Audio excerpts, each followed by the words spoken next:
Hi friends, இந்த வீடியோவில் வந்து நம்ம என்ன பார்க்க போகிறோம் அப்படின்னு கேட்டிங்கன்னா, இப்போ வந்து தமிழ் சினிமாவில் வந்து ஓய்வு எடுக்கிறத பற்றியும் ரொம்பவே அதிர்ச்சியான ஒரு தகவலை வந்து நம்மளோட கமலஹாசன் வந்து கொடுத்துருக்காங்க.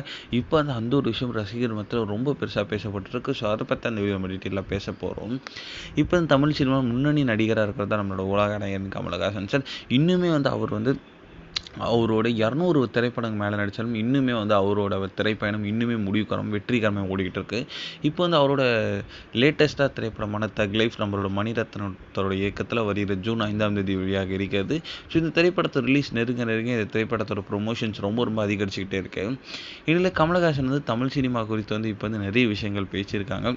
அதில் வந்து இப்போ வந்து ஒரு லேட்டஸ்ட்டாக என்ன சொல்லியிருக்காங்க, தமிழ் சினிமா வந்து ஸோ ஒரு பொழுதுபோக்கு மட்டும் அல்ல, அது வந்து ஒரு சக்தி வாய்ந்த ஒரு ஊடகம்.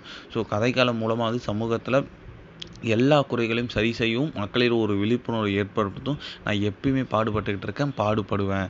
ஸோ இந்த பொறுப்பிலிருந்து நான் எப்பயுமே பின்வாங்க மாட்டேன். ஸோ எனக்குள்ளே இருக்கிற அந்த தீ இன்னுமே எரிந்து கொண்டு தான் இருக்கிறது. அது வந்து அணையும் வரைக்கும் நான் இந்த தமிழ் சினிமா நடிச்சுக்கிட்டே தான் இருப்பேன் அப்படின்ட்டு அஃபீஷியலாக சொல்லியிருக்காங்க. ஸோ அதனால் வந்து இவரோட ஒரு இந்த ஒரு பதில் வந்து நிறைய ரசிகர்களுக்கு இன்ப அதிர்ச்சியை கொடுத்துருக்கு. ஸோ இந்த ஒரு விஷயம் ரொம்ப ட்ரெண்டிங்காக இன்டர்நெட்டில் போயிட்டுருக்கு.